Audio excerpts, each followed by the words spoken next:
बिस्मिल्लाहिर्रहमानिर्रहीम। अस्सलाम वालेकुम डियर स्टूडेंट्स, हम आज डिस्कस करेंगे कार्बोक्सिलिक एसिड्स के रिएक्शंस का सेकंड पार्ट।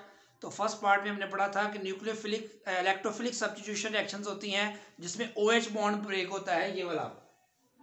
लेकिन आज हम डिस्कस करेंगे कि कार्बोक्सिलिक एसिड के वो रिएक्शंस जिसमें CO बॉन्ड ब्रेक होता है। जब ये OH यहाँ से रिप्लेस होगा तो इसकी जगह पे क्लोरीन आगे अटैच होगा या कोई न्यूक्लियोफाइल अटैच होगा तो इसको हम कह देंगे न्यूक्लियोफिलिक सब्स्टिट्यूशन रिएक्शंस। तो इसकी जो है फर्स्ट टाइप हम डिस्कस करेंगे आज, जिसमें हम जो है वो एसिड हैलाइड्स बनाएंगे, एसिड क्लोराइड्स बनाएंगे। तो उसके लिए आपके सामने कुछ जनरल 3 रिएक्शन लिखे हुए हैं। फिर हम ये भी डिस्कस करेंगे कि इनमें सबसे बेस्ट मेथड कौन सा है फॉर्मेशन ऑफ एसिड हैलाइड्स, या जो है वो एसिटाइल क्लोराइड यहाँ पे हम स्पेशली बनाएंगे। तो यहाँ पे आर की जगह मिथाइल लगा देंगे। तो पहले हम जनरल बात करते हैं कि अगर आप बुक में देखेंगे तो उसने SOCl2 इकट्ठा करके लिखा हुआ है। मैंने आपको रिएक्शन को समझाने के लिए उस अंदाज में लिखा है जिससे रिएक्शन को समझना आसान हो सकता है। आप देख सकते हैं कि ये एसिड का मॉलिक्यूल है और ये SOCl2 इकट्ठा लिखें तो बुक में ऐसे लिखा होगा SOCl2, लेकिन मैंने उसको ओपन करके लिखा है ताकि आपको याद रखने में आसानी हो कि रिएक्शन हुआ डायरेक्ट कैसे है। मैकेनिज्म हम बाद में डिस्कस करेंगे। तो यहाँ पे देखिए, आप याद रख सकते हैं ये क्या बनेगा, शाबाश, HCl। और ये वाला हिस्सा क्या बना देगा, शाबाश, SO2। और ये Cl इस C से लग जाएगा तो RC डबल बॉन्ड OCl, तो एसिड क्लोराइड बन जाएगा। कोई इसमें मुश्किल बात नहीं है। इसको एसाइल क्लोराइड्स भी कहते हैं क्योंकि यहाँ पे R है, तो R जब होगा तो इसको एसाइल हैलाइड भी हम कह सकते हैं। तो ये सिंपल है, पिरिडीन की मौजूदगी में रिएक्शन होता है। इसका मैकेनिज्म हम बाद में डिस्कस करेंगे। अब हम दूसरा रिएक्शन जो बुक में लिखा हुआ है कि एसिड का PCl5 से ज्यादा अगर रिएक्शन करवाएं तो फिर कैसे होगा। तो PCl5 अगर आप देखें तो इकट्ठा लिखा होगा इस तरह, तो प्रोडक्ट बनती है। ये हम कैसे बनाएंगे इसको, मैंने PCl5 को रिएक्शन को समझने के अंदाज में आपको याद कैसे रहेगा, आप ऐसे लिख सकते हैं इसको। तो यहाँ पे देखें ये वाला हिस्सा क्या बना देगा, शाबाश, HCl, सेम उसी तरह। और ये Cl इस C से लग जाएगा तो ये सेम ऐसे ही एसिड क्लोराइड बन जाएगा या एसाइल क्लोराइड बन जाएगा। और ये वाला हिस्सा देखिए जरा, आप कैसे याद रख सकते हैं। इस तरह आपको याद रखने में आसानी होगी, प्रोडक्ट गलत नहीं बनाएंगे आप। Phosphorus oxy trichloride, phosphorus oxy trichloride, ये याद रखने का ट्रिक है, ये मैकेनिज्म नहीं है। उसके बाद हमारे पास जो तीसरा मेथड है कार्बोक्सिलिक एसिड का रिएक्शन है फास्फोरस ट्राइक्लोराइड। फास्फोरस ट्राइक्लोराइड इसके पास एक लोन पेयर होता है। अब इसके 3 मॉलिक्यूल यहाँ पे यूज होंगे एसिड के। तो होगा क्या, देखें ये जो OH है, 3 OH होंगे ना, 3 एसिड के मॉलिक्यूल है तो OH कितने होंगे, 3। अब ये तीनों OH तीनों Cl को रिप्लेस कर लेंगे। तो यहाँ पे 3 क्लोराइड जो हैं वो इस कार्बन के साथ आके यानी कि समझ लें Cl यहाँ पे आएगा और ये OH इसके पास आ जाएगा। इस तरह 3 दफा ऐसा होगा तो P के साथ 3 OH लग चुके होंगे क्योंकि 3 OH है। तो P के साथ जहां जहां Cl था वहां वहां OH ने उसको सब्स्टिट्यूट कर दिया है। जहां जहां Cl है वहां वहां OH ने उसको सब्स्टिट्यूट कर दिया है। जहां जहां Cl है वहां वहां OH ने उसको सब्स्टिट्यूट कर दिया है। ठीक है, तो ये 3 Cl थे, 3 OH लग गए हैं और ये तीनों Cl OH की जगह पे लग गए हैं। तो 3 जो है एसिड क्लोराइड के मॉलिक्यूल आपके सामने हासिल हो गए हैं। तो इसको हम इस तरह भी लिख सकते हैं और अगर हम H3PO3 को अलग करके भी लिख सकते हैं। इसको क्या बोलते हैं, फास्फोरस एसिड। क्या बोलते हैं इसको, फास्फोरस एसिड। तो H3PO3 इसको इस फॉर्म में इसलिए नहीं लिखते ताकि ये बेस के साथ रिजेंबलेंस, कोई बच्चे इसको बेस ना समझ रहे हैं, क्योंकि अगर इसको हम ऐसे लिखें तो ये base aluminium hydroxide, sodium hydroxide, calcium hydroxide की तरह बेस लगेगा। इसलिए उसको कन्वेंशनली हम H3PO3 की फॉर्म में लिखते हैं क्योंकि ये एसिडिक प्रॉपर्टी शो करता है, बेसिक प्रॉपर्टी शो नहीं करता। तो इसलिए ये रिएक्शन है। अब इन तीनों रिएक्शन में से बेस्ट रिएक्शन कौन सा है, इस चीज का फैसला हमने करना होता है कि जो प्रोडक्ट बनी है ये मेन प्रोडक्ट है। ये हमारे पास मेन प्रोडक्ट है, ये भी मेन प्रोडक्ट है, ये भी मेन प्रोडक्ट है। अब इसके साथ ये दोनों प्रोडक्ट्स जो है वो किस फॉर्म में हासिल होती हैं, गैस फॉर्म में। इसमें ये क्या है, गैस फॉर्म में, और ये लिक्विड फॉर्म में, और ये भी हमारे पास किस फॉर्म में आता है, लिक्विड फॉर्म में। तो आप बताएं कौन सा मेथड आपको बेस्ट मेथड लगता है। तो याद रखें इस रिएक्शन में जो फर्स्ट वन है इसमें जो मेन प्रोडक्ट के साथ दोनों जो बाय प्रोडक्ट्स हैं वो गैशियस फॉर्म में रिएक्शन चैम्बर में से बाहर चले जाती हैं, जिससे हमारे पास मेन प्रोडक्ट हासिल हो जाती है और इसको हमने सेपरेट करने के लिए कोई स्पेशल टेक्निक्स इस्तेमाल नहीं करनी पड़ती। जबकि यहाँ पे ये लिक्विड फॉर्म में इसके साथ होता है, सिर्फ ये गैशियस फॉर्म में जाता है, और यहाँ ये भी लिक्विड फॉर्म में इसके साथ होता है, तो इसको सेपरेट करने में प्रॉब्लम आती है। और सबसे बेहतर मेथड फिर कौन सा होगा उसको सेपरेट करने का, जो एसिड हैलाइड को बनाने का, वो फर्स्ट मेथड है reaction of acid with thionyl chloride in the presence of pyridine। अब हम इस रिएक्शन का मैकेनिज्म तफसील से डिस्कस करते हैं ये कि कैसे हुआ ये। अब ये मैकेनिज्म आपके सामने लिखा हुआ है, इसको हम तफसील से डिस्कस करते हैं। ये रिएक्शन याद रखें pyridine की मौजूदगी में होता है। तो यहाँ पे क्या होगा आप देख सकते हैं कि ये एसिटिक एसिड है, ये थायोनाइल क्लोराइड का S double bond O Cl, Cl को मैंने ओपन करके लिखा हुआ है।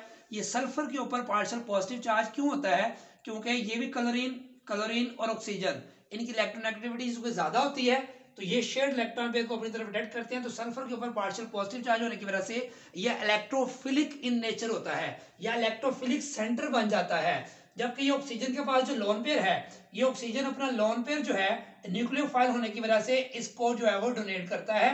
जब ये ऑक्सीजन इसको लोन पेयर डोनेट करेगा, तो आपको पता है कि जब ऑक्सीजन अपने 2 बॉन्ड के बाद जब एक एक्स्ट्रा बॉन्ड बनाता है, जब अपना लोन पेयर इस्तेमाल करता है, तो उस पर क्या चार्ज आ जाता है, पॉजिटिव चार्ज आ जाता है। ये बात आपने याद रखनी है। पहले भी मैकेनिज्म्स जो एल्डिहाइड कीटोन में हमने किए थे या अल्कोहल वगैरह में किए थे तो हमने पढ़ा था। तो ऑक्सीजन अपना लोन पेयर इसको कोऑर्डिनेट करेगा, डोनेट करेगा, तो 2 3 4 और ये 5 बॉन्ड हो जाएंगे। तो याद रखें सल्फर के 5 बॉन्ड नहीं हो सकते, या 4 होते हैं या 6 होते हैं। तो यहाँ पे 4 बॉन्ड को बरकरार रखने के लिए इस Cl को यहां से जाना पड़ेगा। ये इस तरह आप समझ लें कि ये इलेक्ट्रोफिलिक सेंटर है, ये लिविंग ग्रुप है और ये अटैकिंग न्यूक्लियोफाइल है। तो ये न्यूक्लियोफाइल ने इस पर अटैक किया और ये न्यूक्लियोफाइल यहां से चला गया Cl- की फॉर्म में। तो हमारे पास जब ये न्यूक्लियोफाइल इसको डोनेट करेगा तो इसके ऊपर पॉजिटिव चार्ज आ गया। देखें CH3 as it is, C double bond O as it is, ये O इस सल्फर से लिंकअप हो गया जाके, ठीक हो गया। और ये H को मैंने इस तरफ लिख लिया, इससे कोई फर्क नहीं पड़ता। और S double bond O as it is, Cl as it is, ये Cl चला गया। तो ये सिंपल न्यूक्लियोफिलिक सब्स्टिट्यूशन रिएक्शन हुआ है। पहले स्टेप में आप देख सकते हैं कि ऑक्सीजन न्यूक्लियोफाइल ने इस पर अटैक किया, ये यहां से चला गया और कुछ भी नहीं हुआ। और ये H को मैंने इधर लिख दिया है। ऑक्सीजन के ऊपर पॉजिटिव चार्ज कहां क्यों आया, क्योंकि ऑक्सीजन के 3 बॉन्ड्स बन गए हैं। तो जब भी ऑक्सीजन 3 बॉन्ड बनाता है तो उसमें पॉजिटिव चार्ज आता है, क्योंकि वो अपना लोन पेयर इस्तेमाल करता है। अब दोबारा मैंने इसको यहां पे लिख लिया। अब ऑक्सीजन पे जो पॉजिटिव है, तो याद रखें ये अपनी डेफिशिएंसी को पूरा करने के लिए ये इलेक्ट्रॉन पेयर अपनी तरफ विड्रॉ करेगा। जब ये विड्रॉ करेगा तो इसकी डेफिशिएंसी तो पूरी हो जाएगी, लेकिन हाइड्रोजन के पास अब कोई इलेक्ट्रॉन नहीं रहेगा, इसको यहां से प्रोटॉन की फॉर्म में जाना पड़ेगा। तो आप देख सकते हैं CH3 C double bond O as it is, oxygen के ऊपर हम पॉजिटिव खत्म कर दिया, हाइड्रोजन को यहां से भेज दिया, और S double bond O Cl उसके साथ already as it is attach है। तो इस रिएक्शन में देखें कोई हमने चेंज नहीं की। आप गौर से देखें तो देखें यही चीज मैंने यहां पे लिखी थी और इसमें सिर्फ प्रोटॉन को निकाल दिया है। ये समझ लीजिए सिंगल स्टेप के अंदर दोनों काम होते हैं, लेकिन मैंने उसको सेपरेट करके लिख दिया है ताकि आपको बात समझने में आसानी हो, आपको कंफर्टेबल जोन में हो कि ये किसे कैसे हुआ रिएक्शन का सिस्टम। तो पहला स्टेप क्लियर है, प्रोटॉन यहां से गया है, समझ लें। इसी को यहां से भी कर सकते थे हाइड्रोजन को निकाल के, तो मैंने लेकिन इसको दोबारा लिखा है ताकि आपको परेशानी ना हो, आप कंफर्टेबली इसको समझ सके। तो ये इधर आया तो ये हाइड्रोजन चला गया, इसमें भी कोई प्रॉब्लम नहीं है। अब फिर दोबारा मैंने इसको यहाँ पे लिख लिया है, ये नया स्टेप जो बना है स्टेप 2 है बेसिकली, ये दोनों मिला के स्टेप 1 है, ये स्टेप 2 है। तो CH3 एज इट इज, यानी पूरे को उठा के दोबारा लिख लिया है। अब देखें हमारे पास इस कार्बन के ऊपर पार्शियल पॉजिटिव होता है, इस कार्बन पे ऑक्सीजन पे पार्शियल नेगेटिव, ये कार्बोनाइल कंपाउंड पे हम पढ़ चुके हैं। तो ये कार्बन पे पार्शियल पॉजिटिव और ऑक्सीजन में पार्शियल नेगेटिव किस वजह से होता है, due to difference of electronegativity.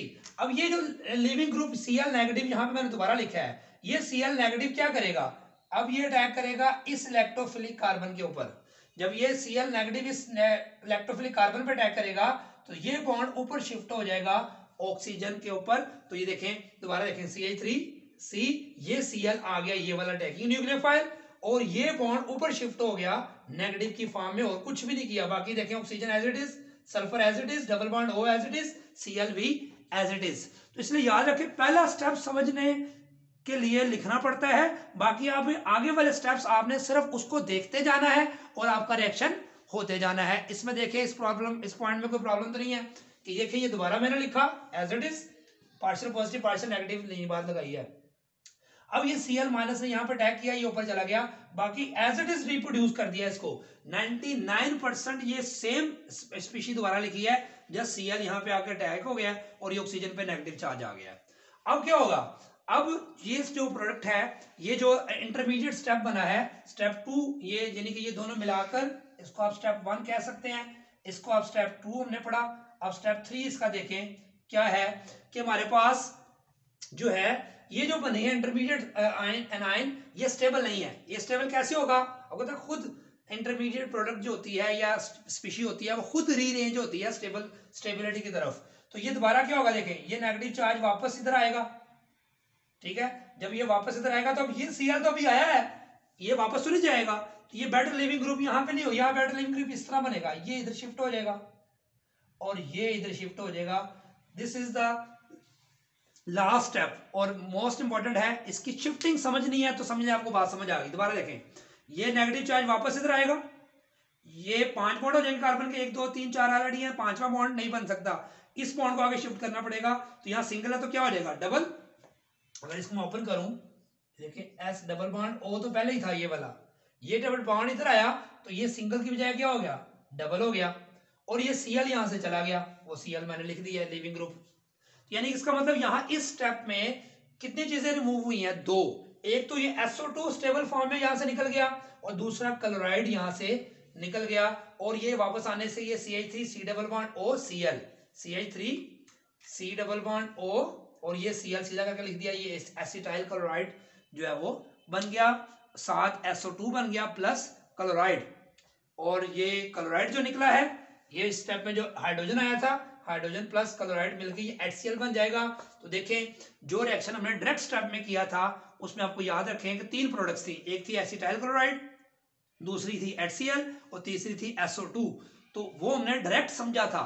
अगर आपको 1 नंबर का कन्वर्जन आती है कि कार्बोक्सिलिक एसिड से जो है एसिटिक एसिड से एसिटाइल क्लोराइड बनाए, तो आप उसको सिंगल स्टेप डायरेक्ट करेंगे जो मैंने सबसे पहले स्टेप में समझाया है। लेकिन अगर वो शॉर्ट क्वेश्चन में कहता है write down the mechanism of acetyl formation या एसिड हैलाइड फॉर्मेशन, तो फिर आप ये मैकेनिज्म सारा लिखेंगे, और इसमें यहाँ पे एसिड हैलाइड का कहे तो यहाँ पे R यूज कर लेंगे आप, तो ये R यहाँ पे लिखा होगा, तो ये एसिड हैलाइड का या एसाइल हैलाइड का, एसाइल क्लोराइड का फॉर्मूला बन जाएगा।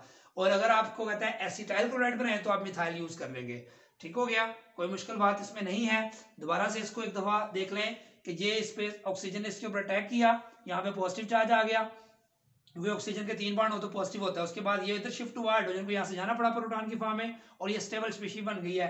अब इस स्टेबल स्पीशी के ऊपर दोबारा क्लोराइड इसके ऑर्बिटल पे अटैक करेगा, ये ऊपर चला जाएगा, नेगेटिव आ गया, फिर इसको दोबारा यहाँ लिखा, ये वापस आया, ये बॉन्ड इधर शिफ्ट हुआ, ये बॉन्ड इधर शिफ्ट हुआ, तो CH3 C double bond O Cl plus SO2 plus chloride. तो ये आपके सामने फिर जो क्लोराइड बना, ये इस पॉजिटिव से मिलके HCl बना देगा। तो ये सिंपल मैकेनिज्म था बेटा एसिटाइल क्लोराइड का। तो इसकी प्रैक्टिस करें। चैनल को अगर सब्सक्राइब नहीं किया तो सब्सक्राइब जरूर करें, अपने फ्रेंड्स में शेयर करें, कमेंट जरूर दीजिएगा। अल्लाह हाफिज़।